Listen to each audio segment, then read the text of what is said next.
In 2022, Sony released Morbius, a film mainly made to get the rights for Spider-Man characters, as Morbius is an adaptation of a villain that Spider-Man fought in the comic books, and it was made for $83 million just to make. That doesn't include like budget for the advertising or like trying to get everything together. So that's just like on its own, as well as it took 12 weeks to film, not including reshoots that the film needed to do. So the film had a lot of time, it had a lot of budget, and it was backed by a massive studio. And it was pants. It is considered by many as one of the worst things that Hollywood has produced in the 2020s.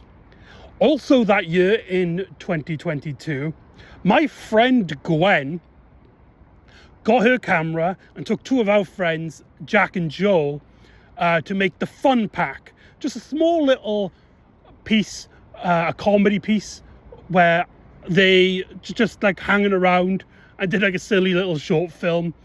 And it was easily the funniest thing I've seen that year. I absolutely giggled. Jack and Joe, who starred in the film, they're the two kind of people that you can point and just go, say something funny, and they'd say something like that will get you giggling. So the more I think about it, the more I think about filmmaking coming into 2025. Oh, by the way, hope everyone's having a good year in 2025. It's just after New Year's. It's the 2nd of January as I'm recording this. But anyway, the more I think about filmmaking, I keep coming back to 2022 and that Pacific constellation. A film that was where what we're told is how we're supposed to make films, with reshoots and producers and directors and second assistant directors and high budget stars, is so less worth of value. It's not art, it's a product, compared to a group of friends with their camera having a laugh. That is art.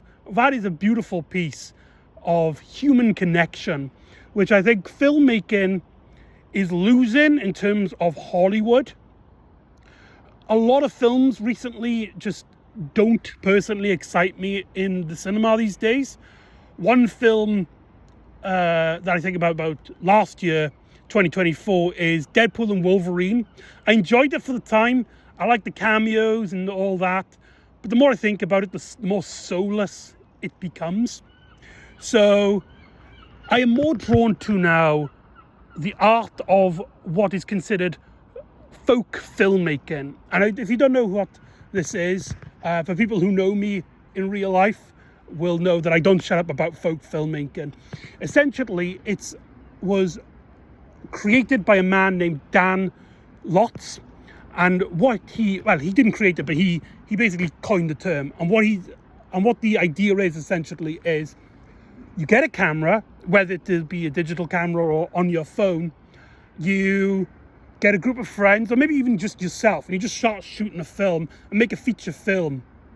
And that's all it is. It's just the democratization of the art of filmmaking. And it's absolutely beautiful. And in 2024, Joel Haver made 12 movies in 12 months. It was a project he was doing. And I remember telling people that, because I was really excited about this project, and I remember telling somebody's doing this 12 films in 12 months, and they just instantly went, oh, so they're bad movies.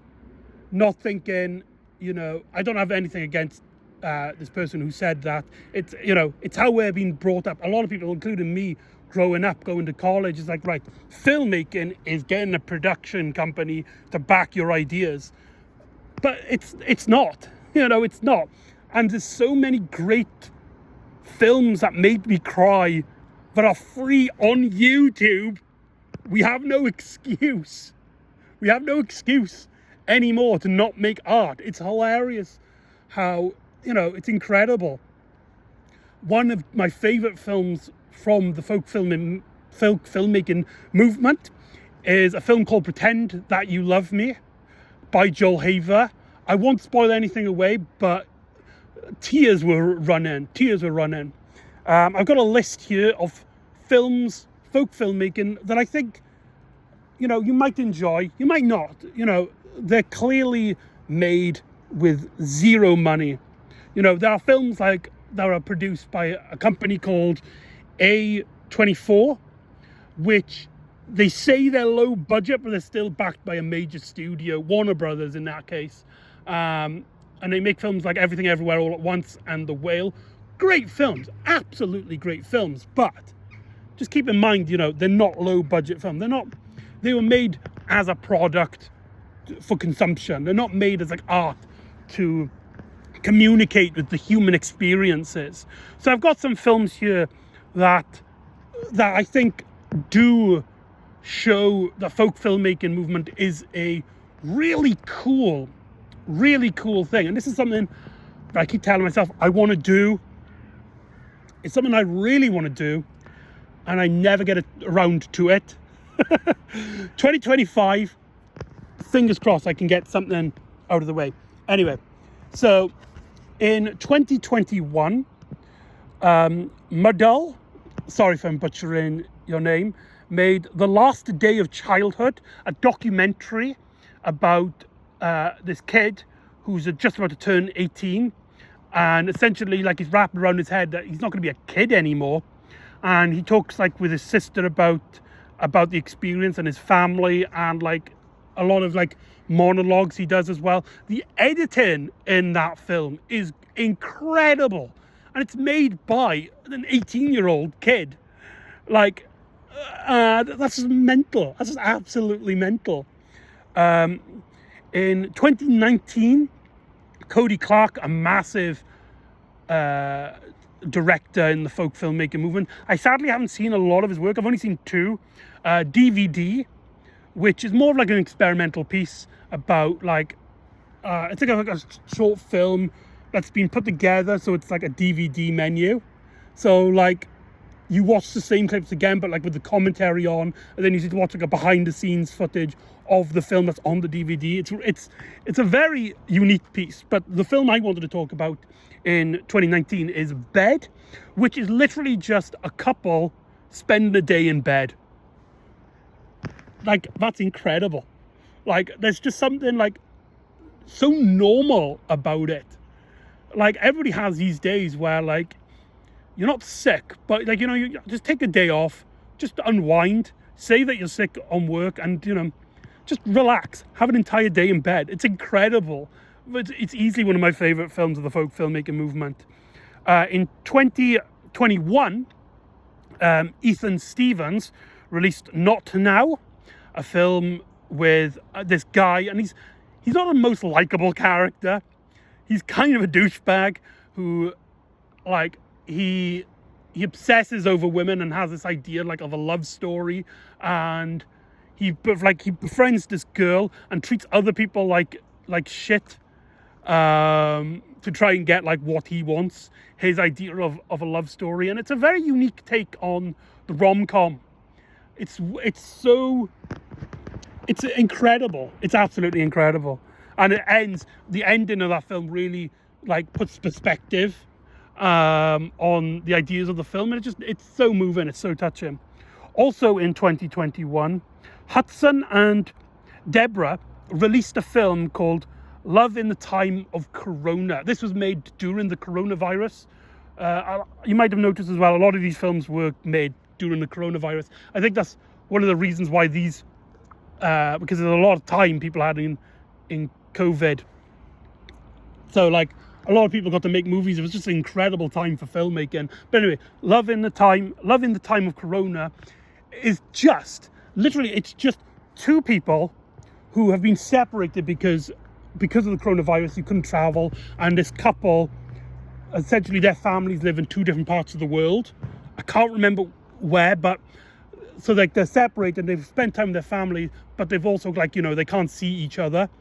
And the film is just them two recording themselves and writing poetry to each other And it's so mature, because it not only is it's not like, I love you, this is how I want to be, I want to be with you all the time, but it's also like there's a bit where it's like,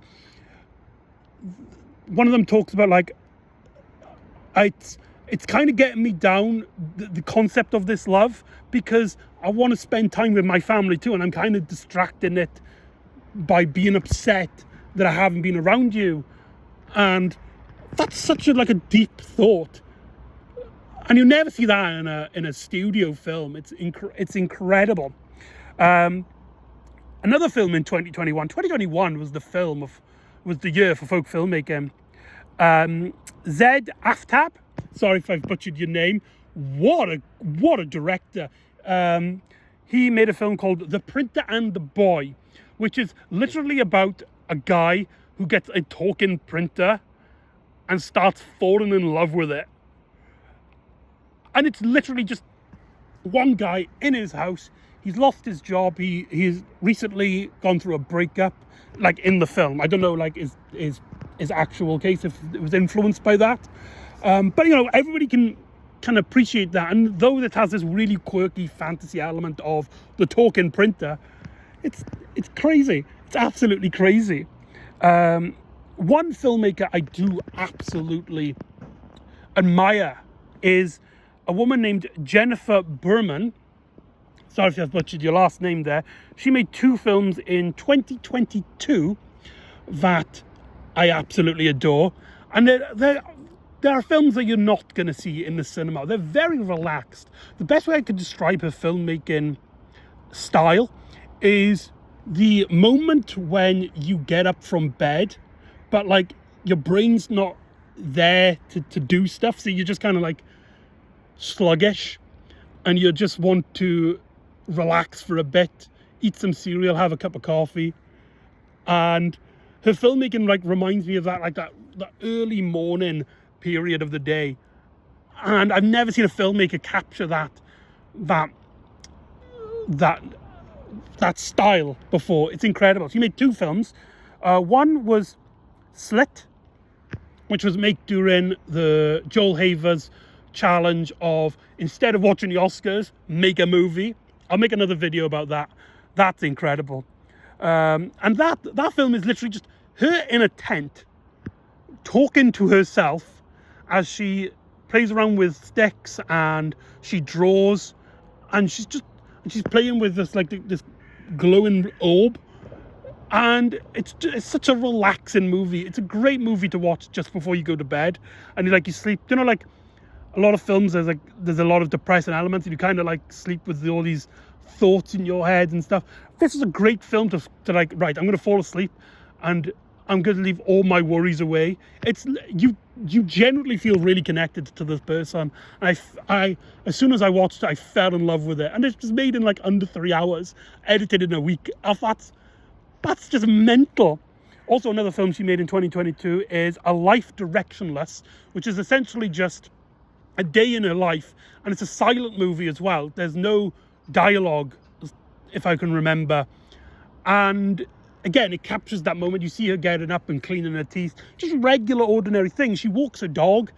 It's such a relaxing piece. And I know a lot of people might hear that and think, oh, that just sounds boring, that sounds dull.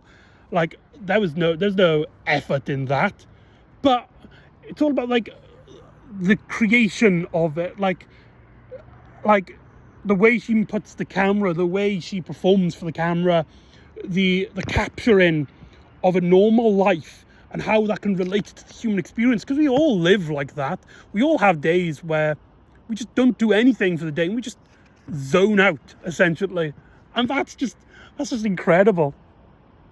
And the last film I'll talk about is actually from 2024, and it was made by a bunch of kids, genuine kids, on the Cleron channel, called Flyway. I'm going to put this away. A film called Flyway, and it's essentially it's a sci-fi movie.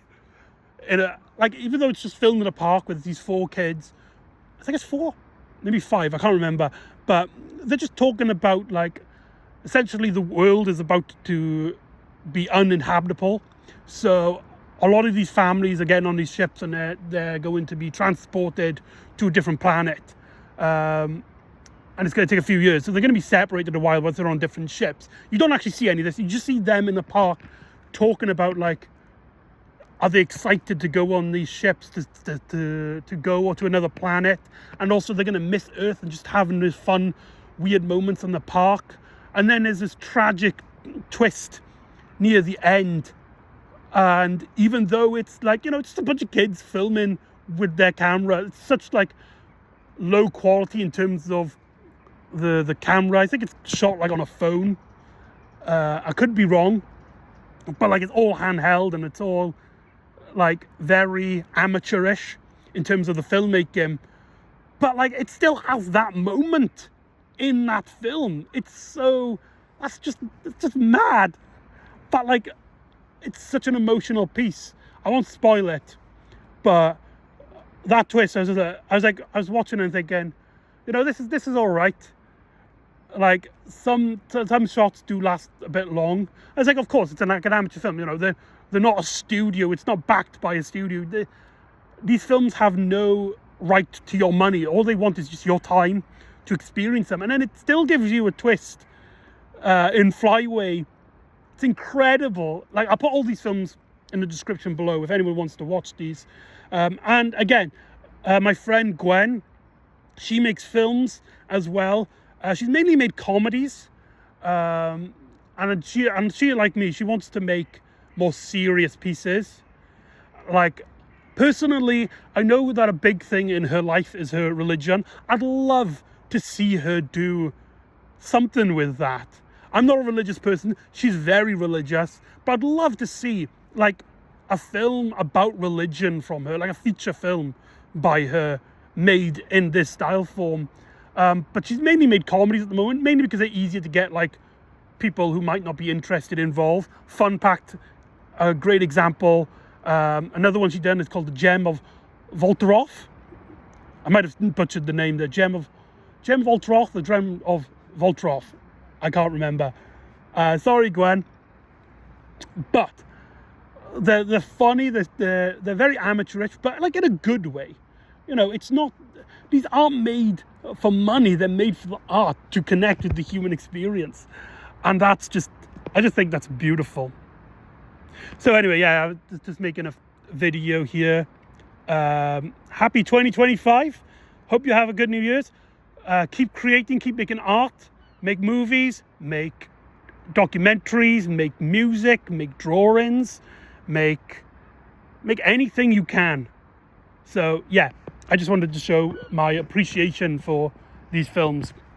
Thank you for listening. Ta-ra.